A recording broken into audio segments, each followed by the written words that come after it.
privately, they want Rodgers back. They would like him to be their quarterback for years to come. They've made an offer to him early in the offseason, back in March and April. We have talked about it ad nauseum.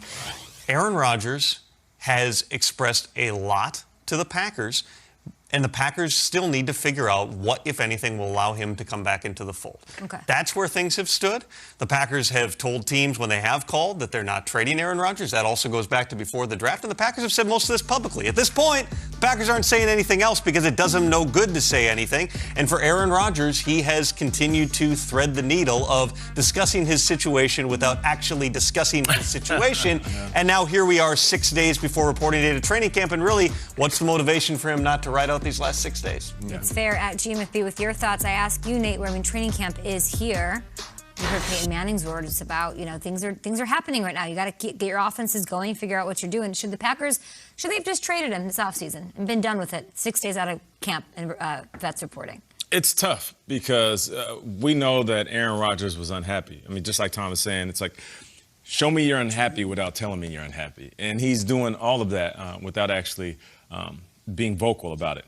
Now, should they have traded him? No. I don't believe so. As much as I can appreciate a player saying, I want to get traded, put me in a better situation. We saw it with Matt Stafford, J.J. Watt. I remember Minka Fitzpatrick in Miami. He ended up being an all-pro player going to the Steelers.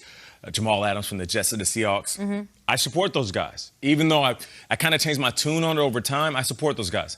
But just keeping it real, and I have to be honest on the show, understanding the business side of it. I also understand when a team puts their foot down and they're like, no, we're not trading you. Like, we paid you a ton of money. You have become who you are in large part because of us drafting you and then surrounding you with the right pieces and allowing you to be successful within our organization. So, no, we're not going to trade you because of all those reasons. Plus, you're still on contract. And then on top of that, forget about the business for a second. What would be the next best option for them? We're not sure if Jordan Love can play. He's a good player. Of course, they drafted him because the potential is there. But were they going to draft for another quarterback and bring who is out there that would be willing to take that trade and send their quarterback here? And will that be a good trade for the Green Bay Packers? So for all of these reasons, I say it's just like investing. I've always thought 3 red flags, don't invest. Same thing with trades. If you're an organization, 3 red flags, don't make the trade. The best thing for the Packers was to hold tight and tell Aaron Rodgers, you're not going anywhere. We'll give you the summer to get over your feelings, come back, play ball, and let's try to win a Lombardi. Well, plus, I don't think Rodgers ever always wants to be traded. I think he wants to be in the Packers, just under different circumstances, which are always have been murky. The only way you trade Rodgers is if there's a communication this summer where he says, I'm never playing for you again. Do you understand what I'm saying? I'm done. Mm-hmm. Then you're like, all right, well, let's get a king's ransom. Kyle, let's move on. I kind of thought that's what it was. I kind of thought why not? Well, then why didn't he show up? You know what I'm saying? I don't know. Listen, and Tom, you're talking about everything we need to do or it needs to happen. The biggest mystery in all this is what does Rodgers want? Correct. We don't know. We don't know. I do think he wants to finish his career as a Packer, but under some sort of mysterious different circumstances. I would just say this. I'm going to just take it in a different direction. We would be lazy to not bring this up, I think. Last night, the Milwaukee Bucks win the NBA Finals. Mm-hmm. It is one of the greatest days in the history of Wisconsin. Rodgers, an owner who is tweeting all throughout the game, congratulations, is not there. And I'm trying to think, what do I take away from that as it pertains to him and his future with the Packers? I thought about it too, yeah. So I think maybe the easy answer is, well, he didn't show up because if he shows up, then it's about him, and then, ABC comes over to do an interview, and he just doesn't want to do that. But if he is coming back, if he plans to report to camp, why not make that announcement in a tweet, in an interview, anything a few days ago, a week ago, whatever. So it's just out there.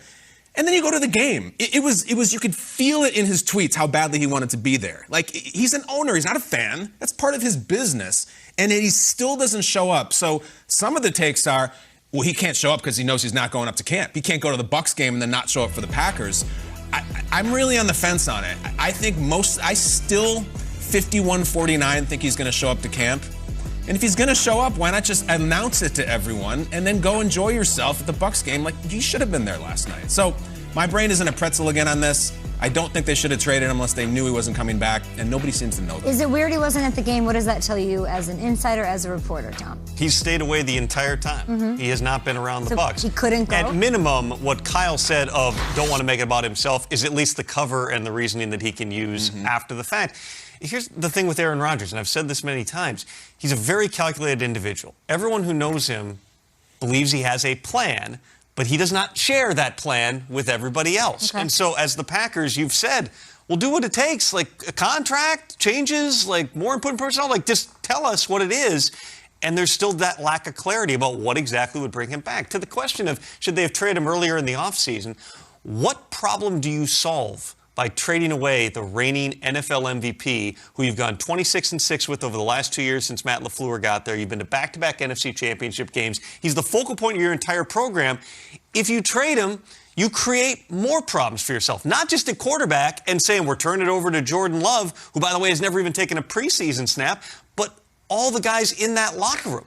Devontae Adams, David Bakhtiari, do you think they'd look at that and go, all right, great, we made Rodgers happy, we're all good? No, they're going to be like, what are we doing? But you solve the problem of he's not going to hold out a training camp, and he's not going to no-show. That solves a problem for Aaron Rodgers. It doesn't solve a problem for the Packers. The Packers want him on the field. It clears all this up if they were to. That would be the benefit. But they want Aaron Rodgers to be the quarterback. Yeah. So from that aspect, from there, what they want is Rodgers to be the quarterback. And yeah, you can go back in time. Well, Rodgers, one of the things that he's not been happy about was the lack of communication before they drafted Jordan Love, traded up to get Jordan Love, and then took him. And what does that mean for me? For Rodgers, and what I've been told repeatedly is just he's wanted to have that security, not financial security. He already has that. He's made millions of dollars. It is about having the power and control over how his career goes. When does his time in Green Bay end? He's won multiple MVPs. He's won a Super Bowl. Don't make it, well, you got 3 years left on your contract. We're not redoing it. I should be treated differently than you treat every other player. That goes back to that whole it's about the people thing that he said with Kenny Mayne. Is this do you think there's a world he just shows up this year, he wants changes made, he doesn't tie himself to this team long term, and we just revisit this after the season, right? We see how strained things are as we go along. Like that's, to me, likely what the scenario is with him and with Russell Wilson, honestly. The most logical scenario has always been it's Michael Jordan in 97, 98. Okay. You come back. Every press conference is about what about your future? What about Jerry Krause? What about Brian Gutekunst? Doesn't matter. We're going to win one more. We're going after it. I'm in for the guys. I'm back. I love my coaches. I love my teammates. I'm here for them. This is going to be it for me. Last dance. Thanks. We'll see you later. That's been the most logical option. But then you still are into that. Is there an agreement that we're going to work on something in 2022? Is there a contract There adjustment? has to be something because to Kyle's point, Nate, he didn't make it completely, he would make it completely clear. I would think that there's nothing that's going to happen. They have to have some indication we could make it work. I know we have to get the commercial break. Yeah. You interviewed Aaron Rodgers, right? Yeah, on the Ringer, right? A while ago. Yeah, but yours was in the thick of it.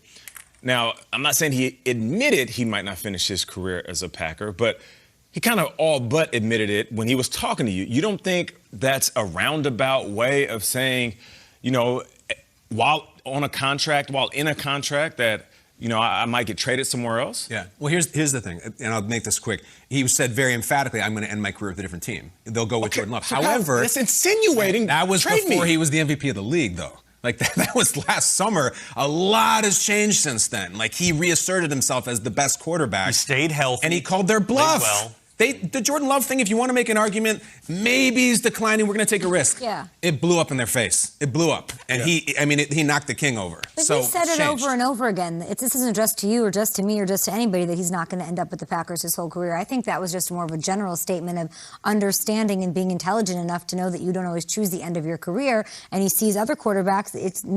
Nobody gets a Cinderella story. Even Peyton Manning, who got the Cinderella story, did it with another team.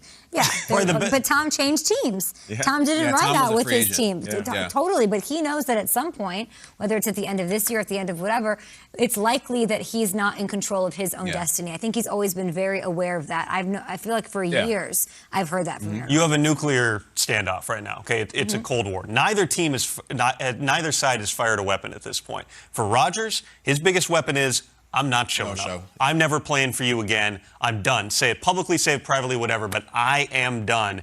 For the Packers, it's all right. Go ahead. Enjoy retirement. You owe us $30 million. Only if you know as an organization you've done absolutely everything you can to try to make it clear.